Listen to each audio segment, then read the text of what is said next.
وَإِذْ قَالَ مُوسَىٰ لِقَوْمِهِ، اور وہ وقت بھی یاد کرو جب موسیٰ علیہ السلام نے اپنی قوم سے کہا إِنَّ اللَّهَ يَأْمُرُكُمْ أَن تَذْبَحُوا بَقَرَةً، کہ بے شک اللہ نے تمہیں حکم دیا ہے کہ تم ذبح کرو گائے کو۔ اب یہ وہ گائے والا واقعہ بڑا مشہور آ رہا ہے، جس کی وجہ سے اس سورت کا نام بھی سورۃ البقرہ ہے۔ بقرہ عربی میں کہتے ہیں گائے کو۔ اور یہ یہاں سے آپ کو بنی اسرائیل کی ایک نیچر کا پتہ چلے گا کہ ان کے اندر کس قسم کی خرابیاں موجود تھیں، جس کو ہم پنجابی میں کہتے ہیں دل بے ایمان تے اجتا ٹیر۔ اگر آپ کا دل بے ایمانی پہ اترا ہوا ہے، بات ماننے کے لیے آپ تیار نہیں ہیں، تو آپ بڑے جھوٹے ایکسکیوزز بھی ڈیوائز کریں گے کہ جس کی وجہ سے آپ اللہ تعالیٰ کی شریعت کے معاملے میں کوئی بھگوڑا پن اختیار کر سکیں۔ اچھا، تو یہاں پر بھی اللہ تعالیٰ فرما رہا ہے کہ ہم نے حکم دیا کہ گائے ذبح کرو۔ اب یہ گائے کا حکم پتہ کیوں ہوا تھا؟ موسیٰ علیہ السلام جب کوہ طور پر گئے تھے، انہوں نے پتہ نہ کہ ایک بچڑا سونا پگھلا کے، وہ آگے آ جائے گی ڈیٹیل اگلی صورتوں کے اندر، سامری نے بنایا تھا، پھر اللہ نے آزمائش میں ڈال دیا۔ 70,000 یہودی جو نبی کے صحابہ میں سے تھے، ظاہر ہے ان پہ ایمان لائے تھے، ان کے ساتھی تھے، لیکن نبی صرف 40 دن کے لیے گئے ہیں تو وہ شرک میں مبتلا ہو گئے۔ یہ شرک اتنی بری چیز ہے، وقت کا پیغمبر فوت نہیں ہوا، زندہ ہے، چند دنوں کے لیے گیا ہے، تو وہ لوگ اس کے اندر انوالو ہو گئے۔ اب وہ چونکہ بچڑا بنایا تھا تو اللہ تعالیٰ نے ان کے دل سے بچڑے کی محبت نکالنی تھی، گائے کی محبت نکالنی تھی، تو ان کو حکم دیا کہ گائے کو ہی قربان کرو۔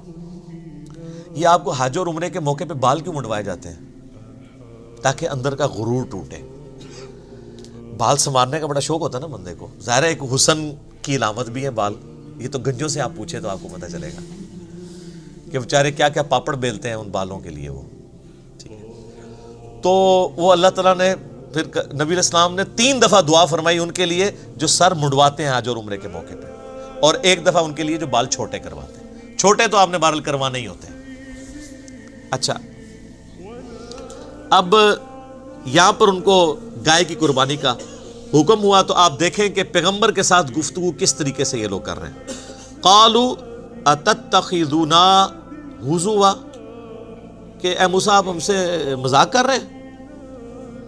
یعنی اب وہ بھاگنے کا ایک ذریعہ کہ اے مطلب سچی سچی کہہ رہے ہو یا ہمیں تو کہتے پہ ہو؟ پیغمبر مذاق کرتا ہے؟ دین کے احکام جب وہ سکھا رہا ہوتا ہے کہ اللہ نے حکم دیا ہے، تو اللہ نے کوئی مذاق کرنا ہے پیغمبر کے فالورز کے ساتھ؟ قال اعوذ باللہ ان اکون من الجاہلین، تو موسیٰ علیہ السلام نے کہا میں اللہ کی پناہ میں آتا ہوں ایسی جاہل قوم سے۔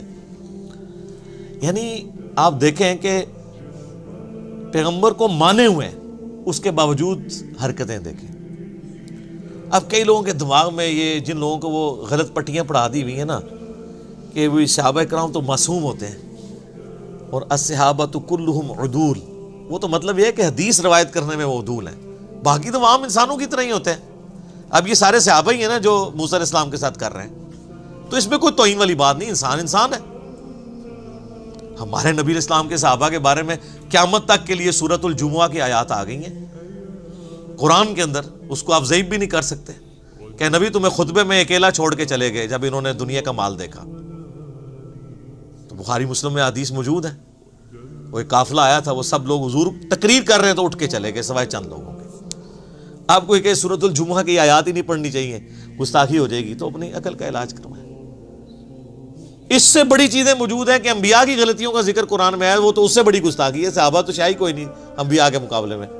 حضرت آدم کی غلطی کا بیان، موسیٰ علیہ السلام کی غلطی کا بیان، نوح علیہ السلام کی غلطی کا بیان، ابراہیم علیہ السلام کا بیان۔ تو اب موسیٰ علیہ السلام نے کہا میں ان جاہلوں سے اللہ کی پناہ میں آتا ہوں، تو اب انہوں نے کہا قالوا ادع لنا ربک یبین لنا ما ہی، انہوں نے کہا اپنے رب سے پوچھ کر بتائیں کہ وہ گائے کس قسم کی ہو۔ بھئی اللہ حکم دے رہا ہے کہ ایک گائے قربان کر دو، کوئی سی بھی گائے لو قربان کر دو۔ یہ اب بال کی کھال اتار رہے ہیں اور اپنے لیے پھر مشکل کھڑی کر لی۔ قال انہ یقول، تو انہوں نے فرمایا کہ اللہ تعالیٰ فرماتا ہے انہا بقرۃ لا فارض ولا بکر، کہ کوئی بھی ایک گائے ہو جو نہ زیادہ بوڑھی ہو نہ بالکل چھوٹی عمر کی ہو، درمیانی سی کوئی گائے لو، اس کو قربان کر دو۔ عوان بین ذالک درمیانی عمر کی، ان دونوں کے درمیان، بوڑھی اور جوان کے درمیان، ففعلوا ما تؤمرون جو حکم ہوا ہے اس کو پورا کرو۔ اس کے بعد تو اب کوئی گنجائش نہیں تھی نا کہ بھئی آپ کہا ہے کہ پورا کرو، اب کیوں اس کی بال کی کھال اتارتے ہو؟ اب وہ اس لیے اتار رہے تھے کہ ان کے دل میں بچڑے کی محبت تھی اور تحت الشعور میں بیٹھی ہوئی تھی، وہ نکل نہیں رہی تھی۔ وہ چاہتے تھے کہ کوئی اور ہی حکم نازل ہو جائے، یہ ٹال جائے۔ قالوا ادع لنا ربك يبين لنا ما لونها، وہ کہنے لگے کہ آپ اپنے رب سے دعا کریں اور پوچھ کے بتائیں کہ اس کا رنگ کیسا ہو۔ ہائے صدقے۔ قال انه يقول انها بقرة صفراء، وہ کہنے لگے کہ اللہ تعالیٰ نے وحی کے ذریعے مجھے بتایا ہے کہ وہ ایسی گائے ہونی چاہیے جو شوخ زرد کلر کی ہو، گولڈن کلر کی، جس طرح کا وہ سونے کا بچڑا بنایا ہوا تھا۔ اب وہی چیز جو ان کے دماغ میں تھی نا کہ ہم نے نہیں کرنی، اللہ نے وہی کہا کہ ہاں ابھی وہ گولڈن کلر کا بچڑا بنایا سی نا، اونوں ہی کون ہے اس کلر دی لبو۔ اب شوخ زرد کلر کی گائے آج ڈھونڈنی پڑ جائے آپ کو تو مصیبت پڑ جائے گی، بڑی مشکل سے پھر ملے گی۔ فاقع لونها تسر الناظرین، وہ ایسی اس کی رنگت ہو کہ دیکھنے والے کا دل خوش ہو جائے ایک بار دیکھ کے، آئے ہائے کیا گولڈن کلر کی گائے ہے، خوبصورت۔ قالوا ادع لنا ربک، تو انہوں نے کہا کہ اپنے رب سے یہ پوچھ کے یہ بھی بتائیں، یبین لنا ما ہی، کہ وہ کس قسم کی ہو، کھول کر ذرا بتائے۔ اور کتنی کھول کے دسیا جائے جی، کنہ نو اور کھولے آ جائے۔ ہم ان کو بتاتے یار دیکھیں قرآن میں لکھا ہوا ہے ایاک نعبد و ایاک نستعین، وہ کہتے ہیں نہیں تھوڑا اور بتائیں نا، اور کیا کریے بھئی جو لکھا ہوا ہے وہ کرو۔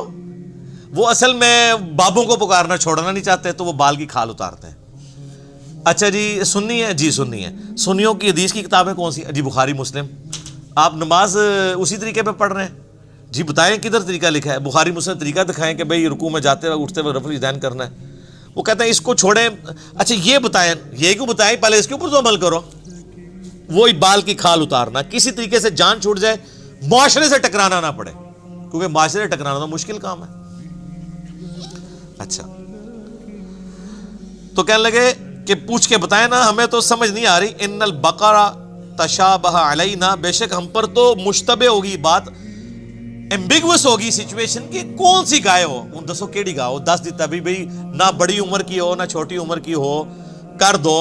پھر ان کا رنگ پوچھو، رنگ بھی بتا دیا، اب اس میں سے کیا نکالنا ہے اب اور کہ اس کے جسم پہ کتنے بال ہوں، یہی رہ گیا نا پیچھے، ٹھیک ہے نا جی، کیا کھاتی ہو یہ۔ اچھا وَإِنَّا إِن شَاءَ اللَّهُ لَمُهْتَدُونَ، اور بے شک اللہ نے چاہا تو ہم ضرور ایسی گائے تلاش کر لیں گے۔ اللہ سے ذرا پوچھ کے بتائے وہ ہو کس قسم کی۔ یہ ان سے ایک انجانے میں عقل مندی ہو گئی کہ انہوں نے انشاءاللہ بول دیا۔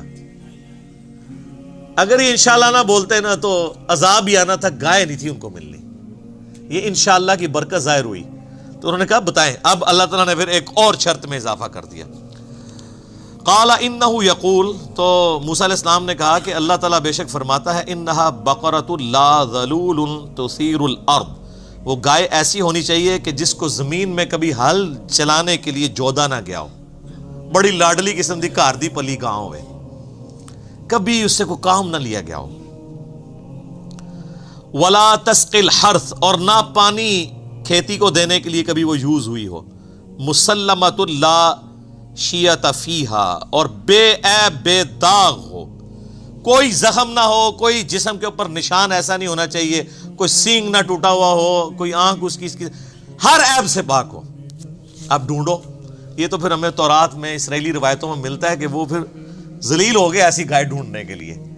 آخر میں ایک بوڑھی عورت جو بڑی غریب عورت تھی، اس کی لاٹری نکلی، اس کے پاس وہ گائے ملی اور منہ مانگی قیمت دے کے انہوں نے وہ پھر گائے خریدی۔ یعنی اگر پہلے گائے انہوں نے آج کے اعتبار سے کوئی 2 لاکھ کی خریدنی تھی تو وہ شاید ان کو پھر 2 کروڑ روپے کی ملی، کیونکہ اب وہ تو اللہ کا حکم تھا، تو اللہ نے اس غریب عورت کی چاندی لگانی تھی تو وہ ہوگی، چاندی کا سونا ہو گیا۔